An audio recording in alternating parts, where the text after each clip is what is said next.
Hi, and welcome to All Things EAP, a podcast produced by practitioners across the globe and hosted by Barleap. It provides a fun and friendly look at every aspect of EAP, helping you keep up with the latest developments and building an inclusive and equitable community around the world. Following the Barleap values, we hope to be collaborative, professional, developmental, and inclusive. Each episode will dive into an aspect of EAP with discussions, reflections, and insights from practitioners in different contexts.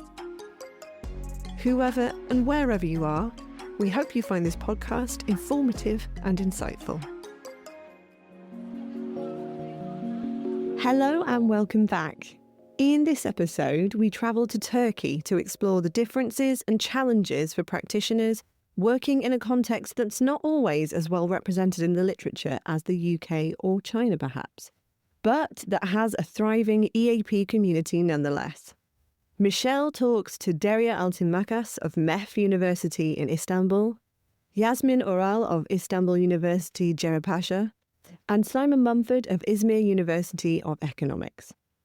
Whilst many of you will probably relate to aspects of the experiences and situations Derya, Yasemin and Simon share, it was fascinating to hear the challenges and complexities for EAP in the Turkish context. And it certainly caused me to reflect on the status of our discipline here in the UK. I hope you enjoy the episode, and as ever, relevant literature is linked in the show notes. Welcome. I'm here with Simon, Derya and Yasemin, and I reached out to you because I came across your work in a brilliant edited volume called Teaching English for Academic Purposes, Theory into Practice. And this was edited by A.J. Zahir Topkaya and Handan Jelek. And your chapters really spoke to me. So say a bit about yourself and your contribution to the book. So this is Derya. I'm from Istanbul, Turkey, and I graduated from Istanbul University, and then I had my master's at Warwick University in Applied Linguistics and Cultural Studies. And then I got my PhD from Boğaziçi University, and for 17 years, I worked at Istanbul Kültür University in the Department of English Language and Literature, first as a lecturer and then after my PhD as an assistant professor. Most of the time, because my background was in applied linguistics, but I was working in a Department of English Language and Literature, I was teaching mostly academic reading and writing courses, in addition to some cultural studies and linguistics courses as well. That's how I became familiarized with EAP, and mostly I was designing my courses to cater for the needs of humanities students. While I was teaching them, also I developed my interest in my research area, which is academic literacy, academic writing as well. My PhD dissertation was on undergraduate writing and what sort of problems students face once they start university. Because in Turkey, in high school education, in K-12 education, not that much importance is given to writing in language classes as the importance given to speaking, reading, and listening. That's why when students start university and when they are expected to start writing, they have a lot of challenges. And I'm also into very much academic discourse socialization and genre pedagogy. And at the same time, now that I'm working at a different university, at MEF University now, and I'm at the Department of English Language Teaching this time. So I'm also working on teacher education. Welcome, Derya. Thank you very much. Yasemin next. Thank you. Firstly, thanks a lot for having us here. I'm an assistant professor of English language teaching at Istanbul University-Cerrahpaşa for about 25 years here. And my research interests actually primarily include critical discourse studies and critical pedagogies alongside interculturality and identity. And recently, I have also come to be interested in internationalization of higher education and its intersections with English language teaching. So my interest into EAP, I can say, although it's not one of my primary focus. All the areas that I have been working on and researching intersect with EAP in significant ways. And because here our medium of instruction is English, EAP is a kind of natural component. Even if we don't teach it explicitly, it's kind of a natural component. And in the book, my contribution was more about critical EAP. And I tried to outline the epistemic, theoretical, and practical differences between so-called mainstream EAP, let's say, and critical EAP, and the background and the practical implications for the classroom. Basically, the chapter was about these issues. Thank you for that. Simon, are you happy to introduce yourself next?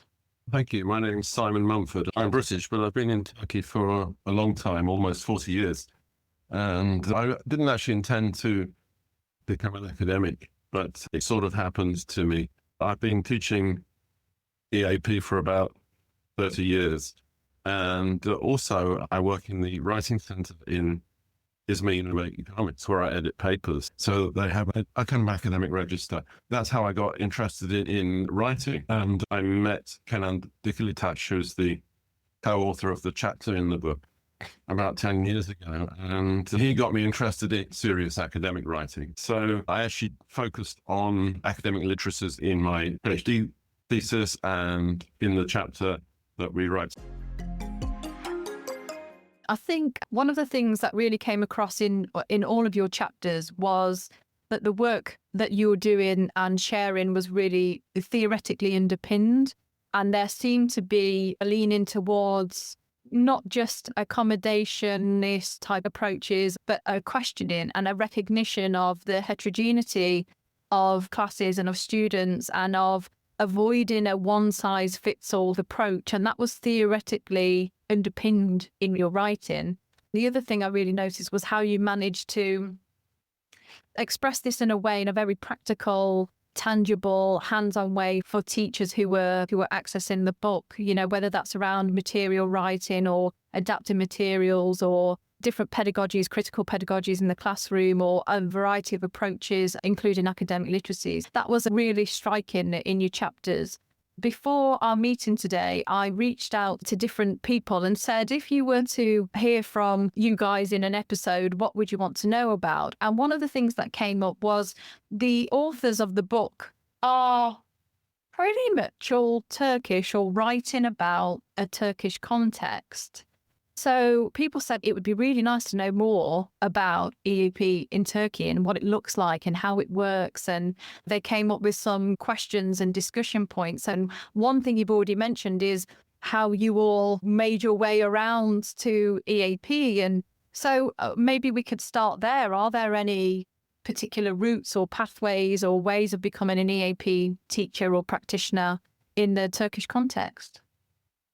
As far as I see, there are two ways. Generally, the EAP practitioners either start in preparatory schools. You know, some of the universities, their medium of instruction is English, but some departments are in English, some departments are in Turkey. So there's always an option for students to attend preparatory school before they start their undergraduate degrees. So most of the EAP practitioners start their careers as instructors in these prep schools, where they have generally students of heterogeneous group. I mean, students who are going to embark their undergraduate studies, but they will be in different disciplines. To become EAP teachers there, you need to have a degree from either ELT background, right? A BA in ELT or English literature or American literature. And generally in these prep schools, teachers are required to have SALTA in most of the prep schools. And the other option is like you become an EAP instructor in the university and you teach again academic reading and writing to undergraduate students within their disciplines. For example, let's say that you can become an EAP instructor teaching an EAP course like in the first or second years of their engineering undergraduate study. And there are also, as Simon said, writing centers in some of the universities.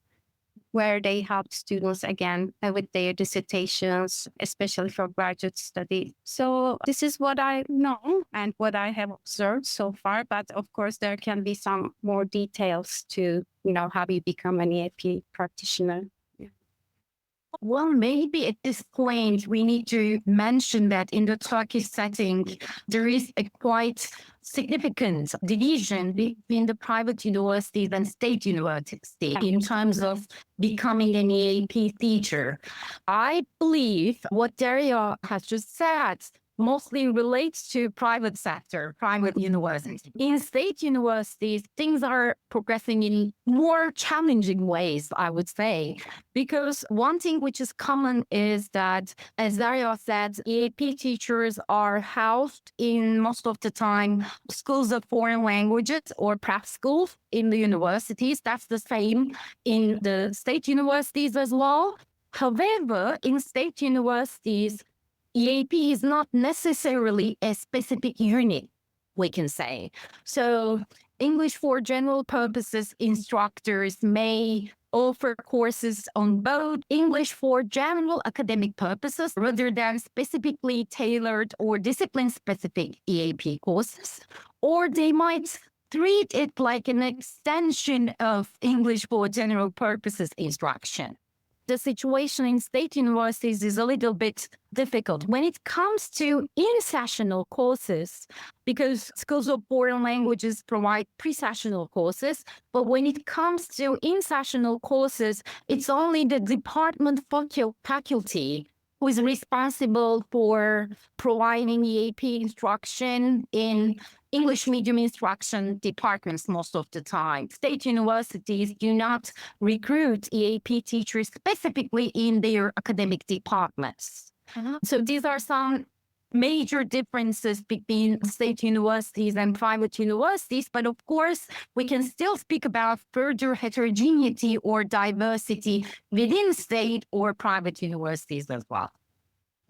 That's my experience. In our university, we started out with these specific courses for different groups like engineers and designers. But actually, that was found to be too difficult to work and too logistically difficult because of timetabling. We switched back now to this more general EAP for, academic general purposes. And I think that's a trend. But at the same time, the new courses are beginning to open up, especially in the second and third years, aimed at engineers, for example. Now we have an engineering group. So, things are always changing. That's really interesting. And Derya, in terms of the situation you were describing where the EAP practitioners are working in the disciplines, what's the kind of relationship like with colleagues in the disciplines? Is that a collaborative, cooperative? There's the shaking heads. Actually, the EAP practitioners should be collaborating or working with the faculty members to familiarize themselves with the specific genres of this discipline. But generally, because of the timetables and because of the workload, and nobody's doing that most of the time. So generally, they have a basic understanding of what students need, I guess. So before any grounding, needs analysis or anything, they just design courses for engineering students. They design courses for business, marketing students. But it doesn't happen with a collaboration as we read it from the literature as how it should be happening, unfortunately. So there has been a little bit of collaboration in our university. A few years ago, there was a needs analysis done by the teachers in the School of Foreign Languages. And what they discovered was that in those days we were teaching 5-paragraph essays, and that actually this was not appropriate for the departments because they needed to focus on paragraphs, on short paragraph answers in exams. And so that didn't need an introduction. It didn't need a long conclusion. So after that needs analysis, we were able to adjust our course. But having said that, there's not an awful lot of collaboration going on between the School of Foreign Language and the departments. For instance, in my experience here at my university, I can say that there is actually a very good collaboration between the School of Foreign Languages here and the ELT department, for example. The faculty staff are in the board of the School of Foreign Languages, so we know them, we talk constantly, but it never turns into a formal type of collaboration. I believe that in the Turkish setting, it wouldn't be misleading to say that EAP has not been institutionalized yet.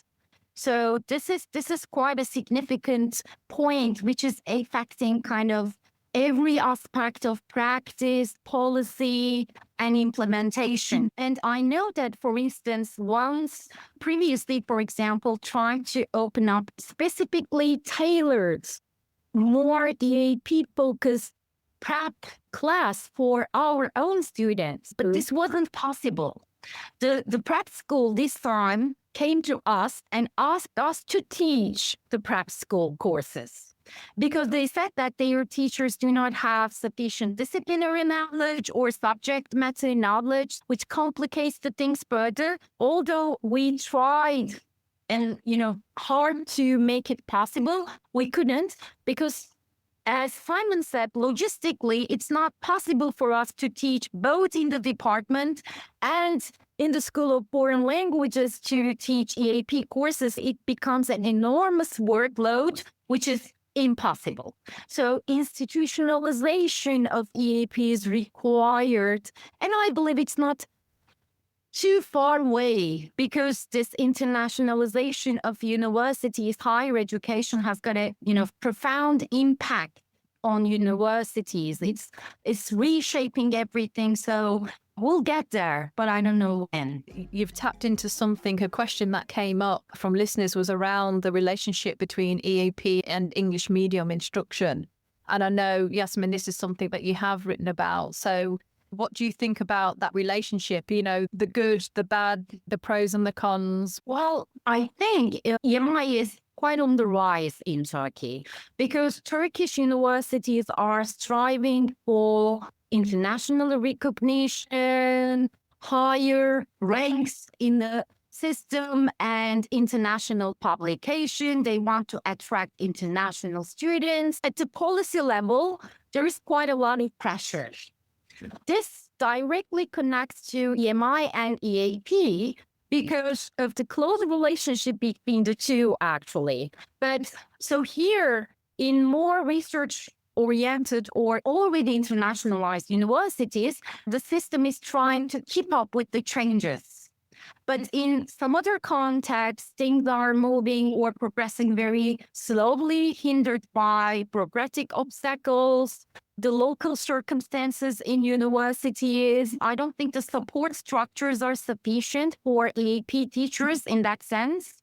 And one important point I would like to highlight here is that I think EAP teachers or EAP instructors at tertiary level in Turkey are kind of fulfilling a hybrid role or a third space, let's say.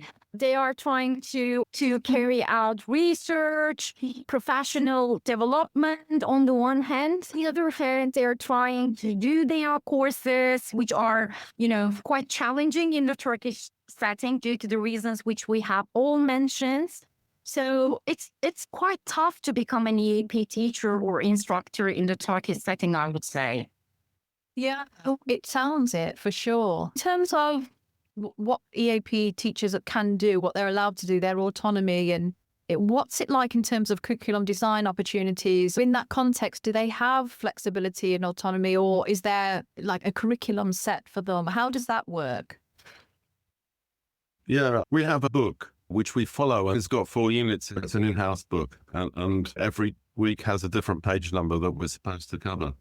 So from that perspective, it's quite limiting.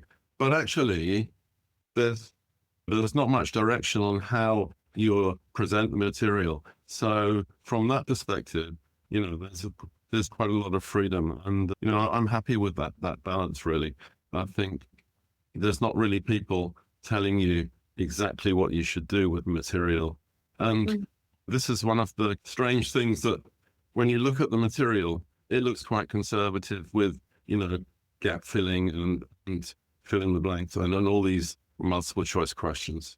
But actually, there's a lot you can do with it, once you've got the expertise. And I think teachers do have a lot of freedom to interpret material as they like. So that's how I would describe the situation in our university. Yeah. As far as I know, in both universities that I worked in the pre-sessional courses, in the prep program, they were actually using in-house books as well. Also, I part-time taught at a state university for like 2 or 3 years.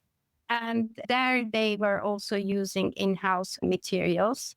And there was always a material and testing design office, so some people were specifically working for this and they were actually preparing, different sets of materials for different levels of students with different levels of proficiency. The teachers were using these materials that were given to them. They were using testing systems, evaluation systems that were given to them. But I think the teachers were quite flexible, yes, in how they use the materials. So I think it all depends on the teacher, whether they want to strictly stick to the materials or they want to do some adaptations for their students' specific needs and stuff. But when you have the chance to teach not EGAP, English for general academic purposes, but when you have the chance to teach as a faculty member in your own department, academic reading and writing, then of course, as a faculty member, you can design your own course and choose your own materials, which will specifically be useful for this academic discipline. Like, for example, when I was teaching academic writing to literature students, I was designing all my materials specifically for those students. And now in our ELT department, the students are learning, for example, genres that they will be producing in the upcoming year. So as a teacher, you can have this kind of flexibility. Yeah. Yasemin? Just one point from a critical perspective, say that actually Turkish higher education is quite a centralized system in the sense that the Council of Higher Education is quite prescriptive in terms of, the courses that we teach, the number of courses, the credits and everything. So, of course, as faculty members, we do have certain types of autonomy to design our own syllabus, but the baseline is always provided by the Higher Education Council. But when it comes to EAP, I think, interestingly, this time, because it's not institutionalized and because they don't have any professional guidelines or frames for this, everything is kind of in the hands of the teachers or EAP units, if there are any, which gives them quite a lot of autonomy, freedom. But I think this is mostly because, as I said, they don't have the resources or the support structures or the, the frames to kind of organize this. So it's all in the hands of the teachers, which I find interesting given the centralized nature of the tertiary education here in Turkey.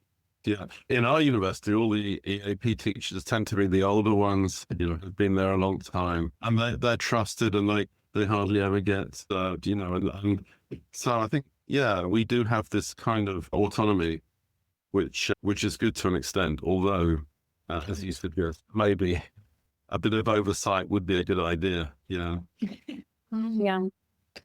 This conversation is making me think about the kind of status and positioning of EAP instructors or practitioners in universities and about the job market, actually. It's just making me think about what sorts of teachers are employed where and what sorts of contracts. Are these long-term contracts or are they short, fixed term? Is there any sort of precarity? In the state universities, most of the time the contracts are long-term. The instructors are recruited for as we said, schools of foreign languages. So they teach English for general purposes, EAP, and etc. And most of the time, the contracts are long-term. But the situation in private universities, I believe, are various and different. So maybe Derya and Simon could have more to say on this.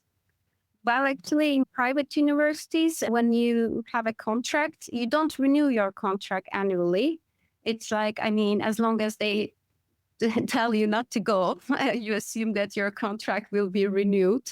So, but generally, they have, as far as I know from my colleagues, they have like some meetings, like performance meetings with the head of the department of the School of Foreign Languages. So where they speak about whether the instructor has, met the requirements or, whether, they were doing well, let's say in the courses, because in private universities, they always look at, the surveys that are being administered to students, whether they were content with the lesson, content with the instructor, and they are taken very seriously most of the time in private universities. So these are evaluated. I think they have this kind of meetings annually, but their contract is like renewed automatically. But of course, if there's a big problem, you always have the risk of being sent away, let's say. What I found about EAP teachers in our university, especially, I mean, I'm talking about not the prep program, but the freshman program. There tend to be people who not only teach, but do other things like coordinate courses or train other teachers. I do editing for academics. So it's quite unusual for someone in our group to be just a teacher. So they tend to be people who've been around a long time and have got other skills as well. Yeah, you just touched on something there around supporting other teachers, and it made me think about professional development for EAP instructors, kind of scholarship, professional development.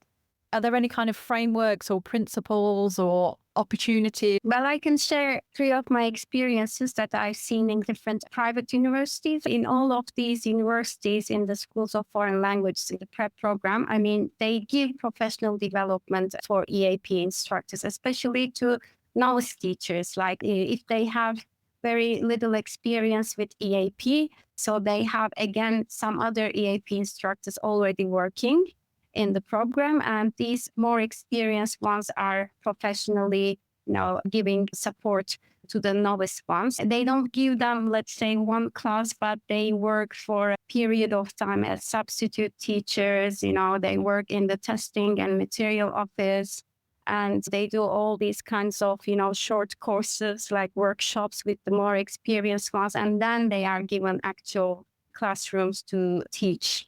So they have their own group of students and everything. So there are chances for professional development. And some schools of foreign languages prep programs, they have been accredited with this system called eQuals, I think. So this is an accreditation program. Those ones are specifically giving importance to professional development because they have to show it, for being accredited again and again, let's say. So they are going to conferences together. They are international conferences, and they are trying to attend them, and they are organizing some professional development workshops and stuff like that. Yeah, I mean, our teachers are required to do a professional development project every year. And, that could be observation, reflective writing.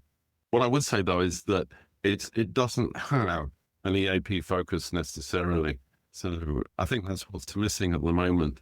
There's probably no writing involved. Maybe there should be if they aim to be EAP teachers, especially academic writing.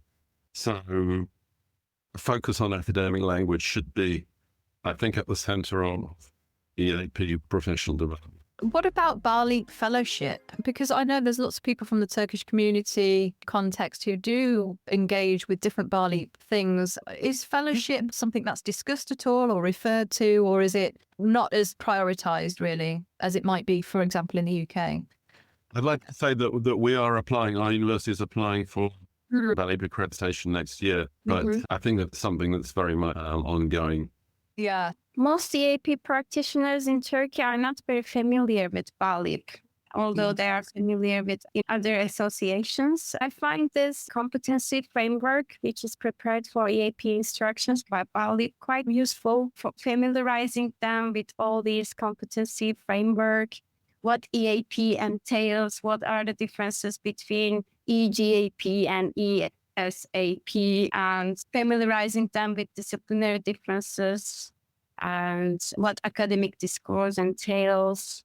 But I don't know how it can be established. I agree with Derya in the sense that many practitioners are not actually familiar with BALIAP's work. And I also agree with the effectiveness of the competency framework. However, there are significant institutional, structural, and contextual differences. For accreditation or to be able to use the framework in the Turkish setting effectively, for instance, here the circumstances do not allow exactly to follow that. I think what BALIAP can offer more could be opening up some space for regional networks, maybe. So specific regions with similar circumstances, similar structural and institutional resources can collaborate more. Because I would say the British context and the Turkish setting are completely two different scenarios.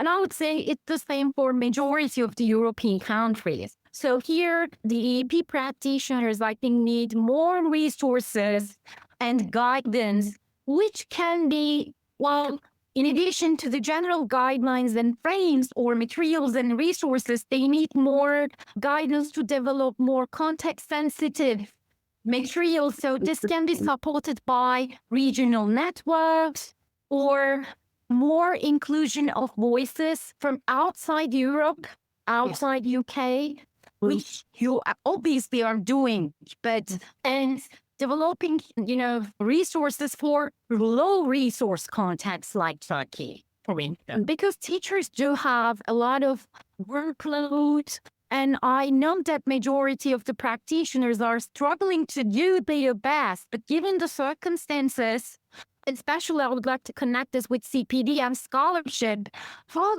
are they supposed to carry out research activities or this sort of scholarship while they are busy with teaching, curriculum development, material development, grading, because they're doing everything in-house. It's quite challenging. That's why this sort of networking and resource development organizations might help EAP practitioners in the Turkish setting.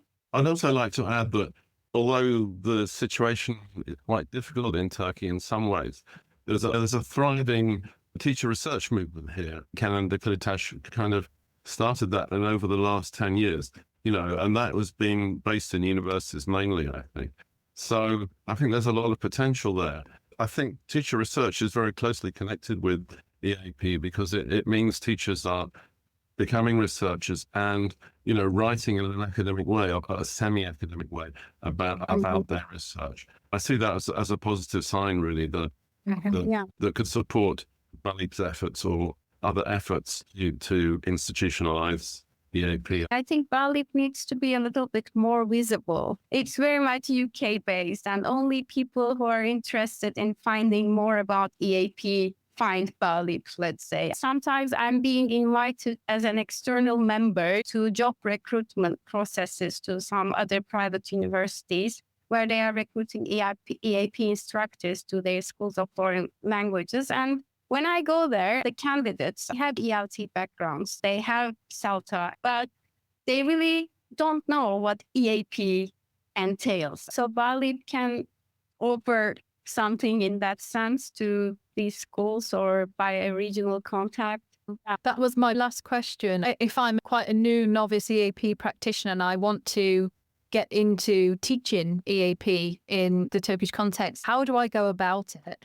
And what about if I'm an experienced EAP practitioner? Would I go about it in the same way, or would I access a job in a different way? First of all, as we said at the very beginning, actually, you need to start gaining some teaching experience at the tertiary level to start with. It doesn't necessarily have to be EAP. You can start with English for general purposes teaching or instruction.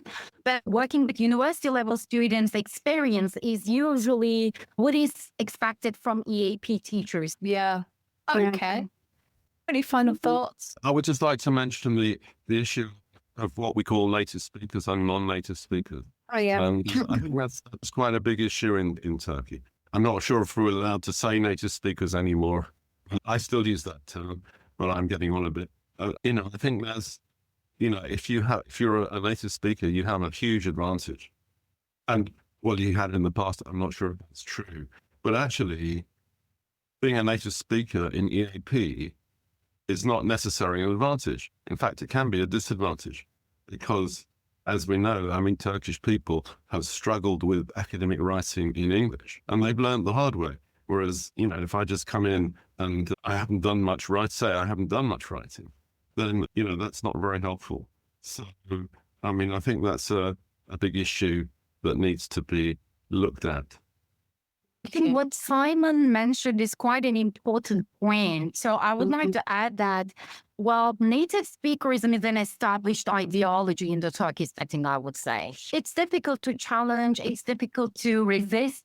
So that's one aspect. But on the other hand, field of EAP within the theoretical landscape is evolving, including equity, justice issues. So, as I also discussed in the chapter, these political and ideological aspects of EAP are challenged. However, when we look at the practice, the gap between theory and practice in that sense is quite large, I'm afraid. This is a huge problem. This dichotomy between native speaker English teachers and non-native speaker English teachers has always been a big issue in Turkish setting, not only for tertiary level education, but for K-12 level education. There is this trend in Turkey that all private institutions like private schools, private universities, they are promoting themselves with the number of native speaker teachers that they have in their institutions, unfortunately. This goes for some prep schools as well. Sometimes when parents come to university or when students are choosing which university to go, for example, the way universities are promoting themselves is like, oh, you know what, in our prep schools, 90% of our teachers are native speakers, which can be quite attractive for the parents or for the students, let's say. But I totally agree with Simon. Most of these native speaker EAP teachers, they don't know the education system in Turkey, where students are coming from, with what sort of skills actually they bring to university or what needs to be developed. They don't know the education system in Turkey. So this creates a huge discrepancy between the teachers' expectations and what students are practicing. I totally agree. How about the writing and reading skills in Turkish? The proficiency levels, what they bring to tertiary level. So this is quite a complex issue. I agree. Yeah, thank you for sharing that. I think it's, as you said, it's a really important situation and a lot of work to be done, not only in the Turkish context, but I think internationally around these embedded ideas around different users of English. I'm glad that you raised it because this is the type of place where these discussions should be happening and we can hopefully change some of the discourse the more we talk about it. Thanks again to Yasemin, Derya and Simon for sharing their insights into EAP priorities in the Turkish context. Coming from the UK context, I enjoyed learning about the status of EAP and EAP practitioners in different types of institutions, and I could relate to many of the issues raised. I think there seems to be a lot to consider about the role of BALIP for EAP practitioners in the Turkish setting, and the suggestions made could be discussed perhaps with BALIP executive members. I hope you found this episode as interesting as I have. Thank you for listening. We really want to hear from you as well. So if you'd like to share a comment, suggestion, or an insight into something that we've talked about on one of the episodes, please send us an email or voice note at podcast@barleap.org. But you can also get in touch through our YouTube channel at All Things EAP. Thank you again for listening, and we hope that you can join us for the next episode. Take care. Bye-bye.